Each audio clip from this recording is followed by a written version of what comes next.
Hey, thank you very much. I don't really know how this happens, but I think that, if you're running for political office, every once in a while you have to acknowledge your fans or supporters. Or I guess, I don't know, what happens if you get elected and then you just get up there and you're giving a speech and you just start thanking everybody, which the current president does a lot. Have you seen this? Have you seen, like, he gives these, and he just randomly starts thanking people? It's actually not random, right? Which is why the White House archivist shouldn't have stopped recording his Twitters. Just so you know, White House archivist, if I start Twittering, keep track of everything. But in the meantime, I want to thank you. Today's August 15th, and I got potatoes. And this is the brand. And the ironic thing is, I've never seen this brand. I've never gotten this brand of potatoes before. Potatoes. And look at this. Produce of USA, packed by Harry H. Price and Son, Dallas, Texas. These these potatoes were packed in Dallas, Texas, and you're damn right. I'm gonna eat every one. So, give me a second. I wanted to tell you a little story about something that I'm trying myself to get some feedback on. 2008, I met some people who told me that they were running for Congress. They wanted to run as independents in Chicago. Now, anybody who knows anything about Chicago knows that pretty much if you're not a Democrat, you don't really have a chance locally. Every once in a while, somebody might say they're a Republican, try to do something, but Chicago is a Democrat town. It had been for a very long time. So the contestation is usually within the party. Who's going to get the acknowledgement as the Democrat of concern so that they can get elected? But I met somebody and they said that they wanted to run as a Green Party candidate, that they'd put together a political campaign to run as a Green Party candidate. And I have to say that as much as I knew about Chicago, I did not know so much about the specific kind of political organizing this person was associated with, or the organizing within the specific communities that this person was associated with. I had experience in different elements, but I had met this person, and I understand that he and his brother and others in his community had been very instrumental in a national mobilization for immigrants' rights. And I was actually in Texas at the time that occurred. I was working in a restaurant in Texas. I was the general manager. It was an Italian restaurant, but it was owned by an immigrant who was not an Italian immigrant. He had multiple restaurants, and I worked at the first one. I worked at the sort of flagship restaurant in downtown Houston. And it was an Italian restaurant, and it had one of those big iron stoves to make the pizza, among other things. And when I ended up leaving Texas and going back to Chicago, one of the things that I took with me was the memory of what it was like to be in Houston during the time these immigrant protests were happening. And that I worked at a restaurant that had a lot of people that were themselves immigrants.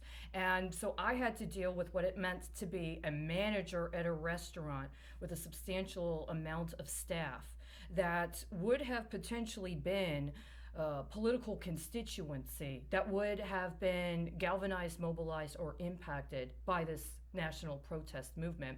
And also understanding that the people I worked with who were directly affected had a different political perspective on it than I did.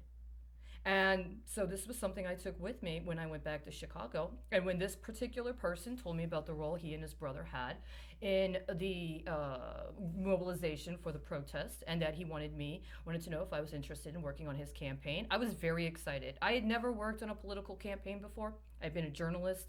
I had actually done a multi-page spread for one political season in the newspaper that I worked on, and it involved sending out questionnaires. But that was as a journalist. I had never actually worked as somebody supporting a political campaign, and certainly not in Chicago, huh? In Chicago, 2008? Come on. And we're not talking about downtown, and we're not talking about River North here, right? So this is part of what was going on. Once I started to get to know the campaign, I learned that this was something they knew. I don't think I'm revealing any trade secrets here, that the most desirable candidate from the community was actually his brother.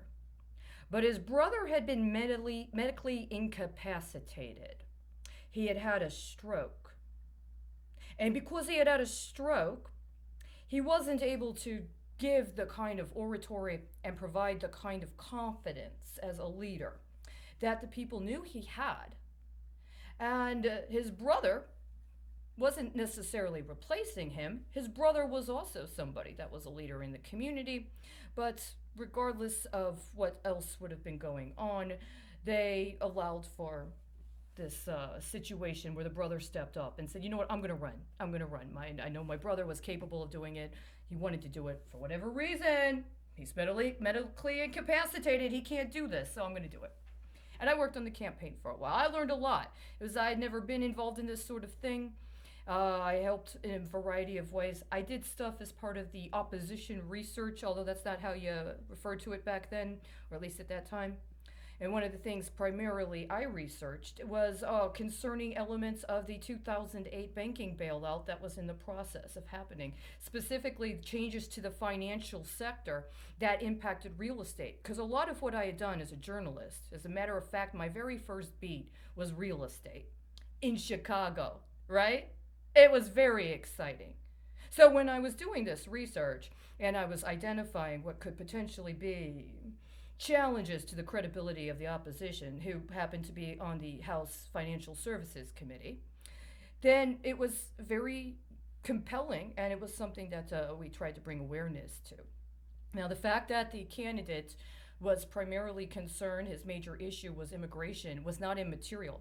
As a matter of fact, and I'm sorry, the way I remember it is that the presidential candidate that ended up getting the nomination at the Democratic Convention, who happened to also be from Chicago, had one of the primary elements of his campaign discussing immigration reform and dealing with immigration as a major issue, which is why the candidate who was running for Congress in the district where the candidate I was supporting was running, and his proposed legislation was so important.